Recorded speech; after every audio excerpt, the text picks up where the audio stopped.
by Sharon Creech. Chapter 10. Huzza huzza. I had just finished telling Gram and Gramps about the mysterious message when Gramps pulled off the freeway.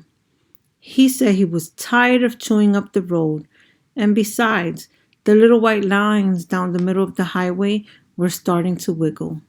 As he drove into Madison, Wisconsin, Gramps said, "I feel a little sorry for Mrs. Winterbottom. She doesn't sound very happy." "They all sound a little screwy if you ask me," Gramps said. "Being a mother is like trying to hold the wolf by the ears," Gramps said, "especially being a mother of one or two.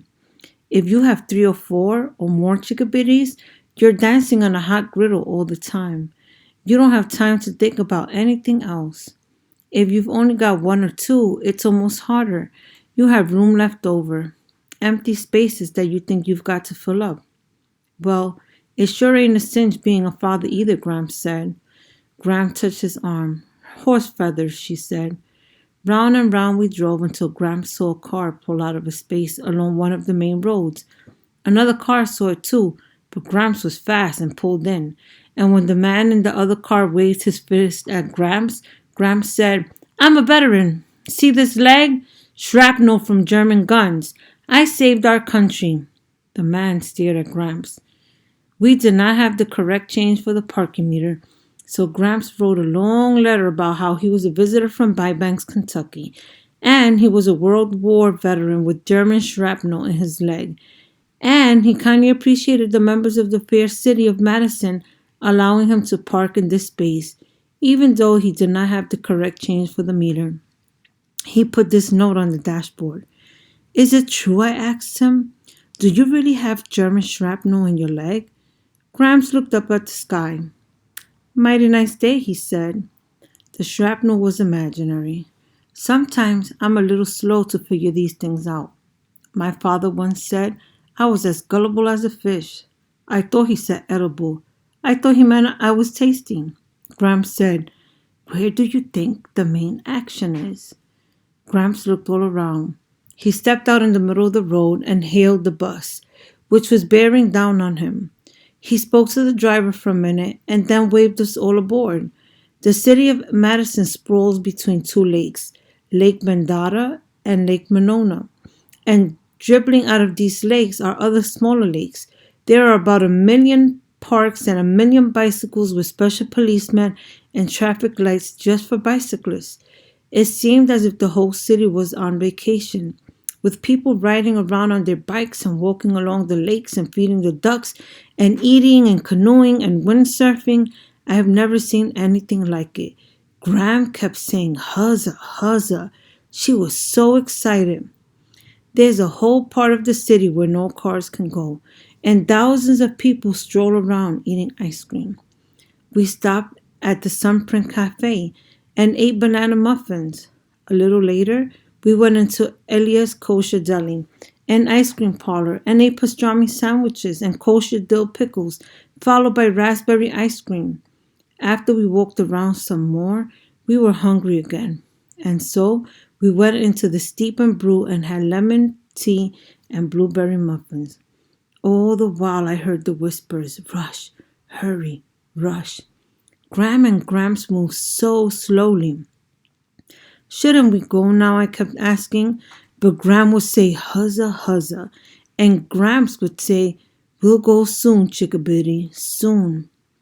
"Don't you want to send any postcards?" Gramps said. "No, I do not." "Not even to your daddy?" "No, I do not." There was a good reason for this. All along her trip, my mother had sent me postcards. She wrote, "Here I am in the Badlands, missing you terribly," and "This is Mount Rushmore, but I don't see any president's faces. I only see yours." The last postcard arrived 2 days after we found out she wasn't coming back. It was from Coeur d'Alene, Idaho. On the front was a picture of a beautiful blue lake surrounded by tall evergreens. On the back, she had written, "Tomorrow I'll be in Lewistown. I love you, my Salamanca tree."